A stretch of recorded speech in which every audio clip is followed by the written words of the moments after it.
Субтитры на русском языке доступны в настройках видео. Наведи курсор на эту иконку, нажми субтитры и выбери русский. Приветствую вас, любимые зрители! В этом ролике расскажу про режим воздушная квота. Не уверен, кажется, раньше этот режим назывался квота на убийство, или я просто путаю. Ну да ладно, сейчас это противоборство удвоенное по деньгам и опыту, так что я покажу, что это вообще такое, дам пару советов по тактике, а также затрону прибыльность дела. Суть в том, что обычную перестрелку на транспорте разбавили сменой техники по достижению определенного числа убийств команды. Иными словами, вас пересадят на другую машину, когда, к примеру, ваша команда убьет пороговое число раз соперников. Та команда, что доберется до техники более высокого порядка на момент окончания дела, выигрывает. Особенность режима в том, что изначально все команды начинают на одинаковой технике и имеют равнозначные преимущества и недостатки, сводя шансы на победу только к своим навыкам. Здесь мы подошли к главной фишке этого режима. Вы не сможете безоговорочно побеждать соперников в сухую, потому что после перехода на следующую технику у вас изменится тактика и шансы на успех. Это выглядит проще, чем звучит. Всего можно встретить два набора техники, на которые можно играть. В одном вы начинаете на Харриере, на другом на F-16. При успешной игре случится переход на следующий самолет. Это будет МиГ-17 либо двухместный РОК. Здесь-то и зарыта подлянка. Дело в том, что если команда противника играет хуже, у них все еще Харриер или F-16, у которых куда мощнее курсовое вооружение.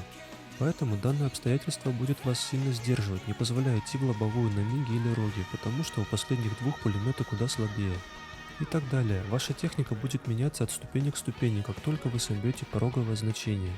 Кстати, в настройках вы можете изменить множитель убийств. Это скорость, с которой будет идти игра. К сожалению, из-за крайне низкой популярности режима я толком не смог исследовать его точное влияние. А вот общие советы о том, как играть. Знать от ТТХ все техники. К примеру, нельзя идти в виражную свалку против маневренного F-16 или вампира, если у вас Харриер.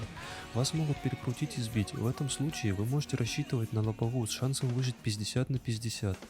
Либо же опереться на помощь товарищей по команде, если таковые имеются. Это особенно будет полезно, если у вас есть друзья с голосовой связью. Также, к примеру, не стоит кружиться вблизи вертолетов. В зависимости от набора техники это будет Ми-24 или AH-64. У первого для вас будет огненная срань господня, второй угостит сразу залпом подарков.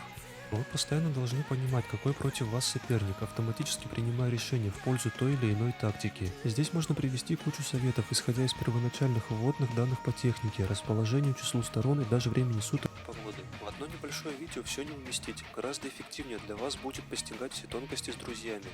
А заключительный совет по данному режиму: лучше играть только со знакомыми игроками. Будет не столь обидно, настоящие друзья всегда научат вас летать выше и быстрее. Перейдем к прибыльности. Опять-таки, из-за низкой популярности я так и не смог поиграть более 2 раз, и большее, что я мог нагрести, это 100 штук зелени и 9 штук опыта.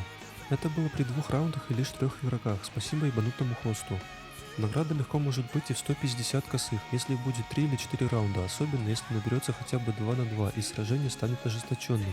И еще одна примечательная вещь. 2 лучших истребителя из числа старейших самолетов в игре, а именно Харриер 2 и F-16, в этом режиме имеют прежние характеристики стрельбы.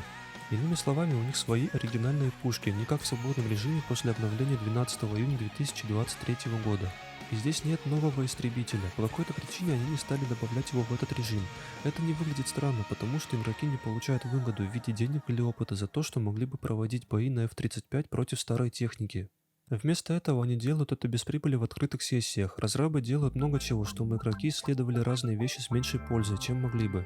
Вот такой режим. Пишите в комментариях свое мнение о нем. Может, я что-то сказал неверно, и ваши данные прояснят какие-либо вещи. А у меня на этом пока что все. Помните, что быстрее выхватить пистолет, чем перезарядить винтовку. Спасибо за просмотр, всем счастливо, я пошел.